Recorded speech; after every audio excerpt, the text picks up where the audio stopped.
বেরিয়েছি একজনের জন্য। তো আমি আজকে এখন আমি যাচ্ছি বাজারে যাচ্ছি, শিব মন্দির বাজারে যাচ্ছি। কেননা এই আজকে মেয়ে আসবে, ভোট আছে, মেয়ে আসবে, তো তার জন্য ওর পাপা বেরোতে পারবে না।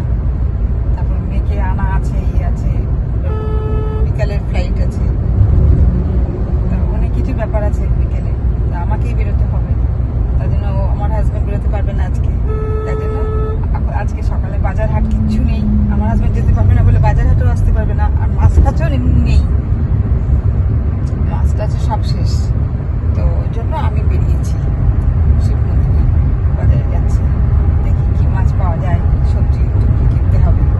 তো সেটা অনেকদিন পরে এই সানডেটা পেয়েছি।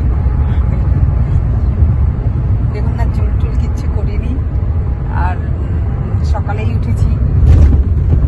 উঠে তো ওই স্মুদি সব কিছু করতে হয় না, করতে করতে অনেক টাইম লেগে যায়। আজকে ও একটু বমিও করেছে, খাবার রেডি করেছে যে খাইয়ে দিয়ে আসবো, কিন্তু বমিও করেছে দেখছি। তারপর আর খাওয়ালাম না, রেখে আসলাম। আমি থাকতে ডিম আর আলু সিদ্ধ করেছি, থাক আমি এসে খাইয়ে দেবো, আপনার কিছু খাওয়াতে হবে না, ঘুমাক। যাই দেখি কি বাজারে, সাথে আমার ব্রেকফাস্ট নিয়ে নিয়েছি। ঠিক আছে, দেখি বাজারে কি মাছ পাওয়া যায়। সবজি তো সব পাওয়া যাবে, বেসিক্যালি মাছ কি পাওয়া যায় দেখি। বন্ধুরা, এই যে আমি বাজার করে ফিরছি, বাজার করে একটু জল খাবার করে নিলাম, তা এখন ফিরছি। বাপরে বাপ, বলবেন না বন্ধুরা, যা বাজারের দাম, সবজির দাম, মাছের দাম খুব বেশি, মানে এত বেশি না, মানে সব অল্প অল্প করে কিনতে হচ্ছে। আমি তো সেরকম অত সবজি কিনলাম না, মাছ নিয়েছি, মাছেরও অনেক দাম।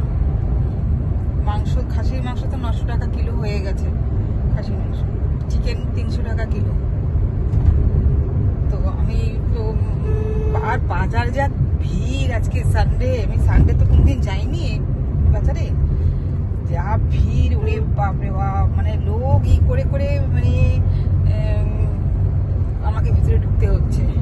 মানে কিভাবে যারা খুব ভালো ভালো বড় বড় মাছ আনে, ভালো মাছ আনে, তাদের এখানে বেশি ভিড়। আর সেই জায়গাগুলোতে আমি নেই মাছ, হ্যাঁ। আর কিছু ছোট ছোট মাছ আছে, তাদের নিচে যারা বসে তাদের কাছ থেকে নিই। তো ওই যেখান থেকে আমি নেই, যেখানে ঢোকাই যাচ্ছে না, তবুও কোনো রকম ভাবে নিয়েছি। কই নিয়েছি, বেশ ভালো বড় কই নিয়েছি। আর মাগুর মাছ নিয়েছি, একটাই কত ওটা একটা হলো বিনয়, 600 650 650 গ্রাম মানে কইটার বিশাল বড় কই, একদম দেশি কই। ওই একটাই নিয়েছি কই বলছি, সরি, মাগুর মাছ। হ্যাঁ, মাগুর মাছ হচ্ছে 650 টাকা কিলো। এই 650 টাকা আমার হয়েছে। আর কি নিয়েছি, আর নিয়েছি কাতল মাছ, বিশাল বড় কাতল মাছ। তো 800 টাকা কিলো হচ্ছে কাতল মাছ। তো প্রথমে তো আমি বললাম না, আমি নিবো না, 800 টাকা দিয়ে কাতল মাছ খাবো না আমি বেরিয়ে গেলাম। বেরিয়ে দেখছি যে মাছ নিলাম, কই মাছ নিলাম, কাতল মাছ নিলাম। তো একটা কাতল মাছ নেওয়া, মানে আশালা মাছ নেওয়া উচিত। তার আমি ঢুকলাম। আর আমার মেয়ে তো কাতল মাছের পেটি খেতে খুব ভালোবাসে, সেই পেটিটা খুব বড় হতে হবে, মানে বড় মাছের পেটি খেতে হবে, হতে হবে। তা আমি নিলাম, তা আবার ঢুকলাম। তা আমাকে বললো যে নিন না কাতল মাছ। তা আমি বললাম ঠিক আছে, আমি হাফ কিলো নিবো, কিন্তু পেটি নিবো। আর আমি কিন্তু 800 টাকা দেবো না, 800 টাকা একটু কম। বলে ঠিক আছে, আমি করে দেবো। কমিয়েছে আমাকে আচ্ছা, মানে ওই ভাইটা। তো এই করলাম বাজার। আর সবজির মধ্যে সেরকম কিছু নেইনি। সবজি নিয়েছি, লাল শাক নিয়েছি। লাল শাক হচ্ছে 2 আঁটি 30 টাকা, না বিশ্বাস করতে পারছেন? 2 আঁটি 30 টাকা হচ্ছে লাল শাক। তো কি করবো, নিতে তো হবেই, এখন একটু তো শাক খেতে হয় না। আর নিয়েছি হচ্ছে কি পুঁই শাক 40 টাকা কিলো, না 40 টাকা কিলো হচ্ছে পুঁই শাক নিয়েছি। হ্যাঁ, হাফ কিলো তো নিয়েছি 40 টাকা। ও 80 টাকা কিলো, সরি 80 টাকা কিলো, যেহেতু আমি 40 টাকা নিয়েছি। হাফ কিলো হচ্ছে 40 টাকা পুঁই শাক।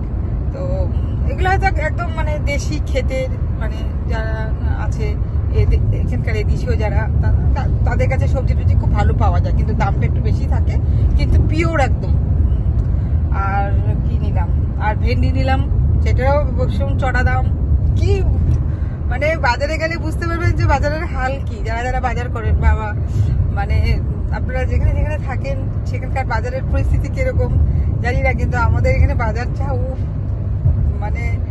আর আজকে যা রোববারের আমি এটা দেখলাম মানে ছবিটা, মানে বাজারের ছবি, ও বাবারে বাবা, মানে ভিড় কাকে বলে বাজার, মানে আমি অনেক ভিড়ের মধ্যে বাজার করেছি, কিন্তু এরকম ভিড় মানে উপচে পড়ছে মানুষ, এরকম অবস্থা।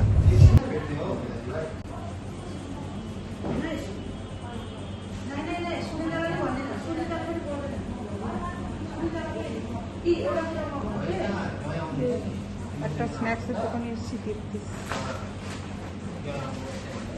সব পাওয়া যায়। এটা হচ্ছে বাগবাজার, ব্রেড টোড সব পাওয়া যায়।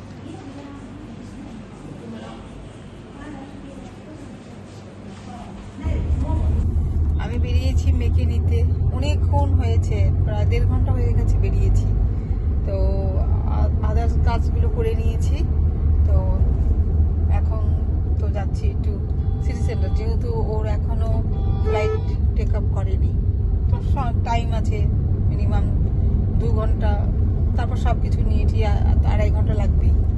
তো কি করব, তাই একটু সিটি সেন্টার যাচ্ছি। তো এইটা সব যাই, সিটি সেন্টারেই যাই, সিটি সেন্টারে একটু ঘুরি। চাটা তো খাওয়া হয়ে গেছে, চা খাওয়ার কোনো তো প্রশ্নই নেই। তো সিটি সেন্টারে যাচ্ছি। তো আমার বর বলছে যে এত তাড়াতাড়ি যাচ্ছে, তাই বললাম যে একটু যাবো, ওখানে অনেক কয়েকটা কাজ দিয়েছে, একটু তীর্থে যাবো। এই বলে ও আমার জন্য 2টো চিকেন কাটলেট, 2টো চিকেন কাটলেট খাবে তুমি? তো বলে কি হ্যাঁ আমি 2টো চিকেন কাটলেট খাবো, আজকে সানডে না, বেরোতে পারিনি আজকে বেচারা ঘরের মধ্যে। এখন 7:30 কখন বাজবে, খেলা আছে, সেটা দেখার জন্য হুসপুস করছে। তো একটু আগেই ফোন করলো যে সে কোথায়, তো তখনই মেয়ের ফোন আসলো। আমি বললাম মা জাস্ট বোর্ডিংটা হলো, তো টেক আপের টাইম তোমাকে আমি ফোন করবো। তারপর তো ফোন আসেনি, নিশ্চয়ই এখনো হয়নি টেক আপ। তো আর এখন না ওই বাগানের ওই সব 2 সাইডে বাগান, তো এয়ারপোর্টে ওখানে অন্ধকারে গাড়ির মধ্যে থাকতেও ভয় লাগে, খুব চিতাবাঘ বেরিয়েছে ওখানে। অনেককে দেখি ওই বাগানের ভিতরে ঢুকে ঢুকে ফটো তুলছে, মানে কোনদিন চিতাবাঘ টেনে নিয়ে চলে যাবে। হ্যাঁ, ওখানে চিতাবাঘ বেরিয়েছে, চিতাবাঘ দেখা আছে আমাদের বাগানে টাগানেতে, চিতাবাঘ আছে, ভয় লাগে। তাই বিনয় মাঝে মাঝে টয়লেটের জন্য গাড়ি দাঁড় করিয়ে ও বাইরে বেরিয়ে, আর বিনয় করো না, কোনদিন দেখো কি ব্যাপার, বিনয় আসছে, বিনয় আসছে দেখো চিতাবাঘ টেনে নিয়ে চলে গেছে বিনয়কে। তো এই ব্যাপার, ঠিক আছে, রাখছি। আবার একটা নতুন, কালকে একটা নতুন ভিডিও নিয়ে আসবো, ঠিক আছে, বাই।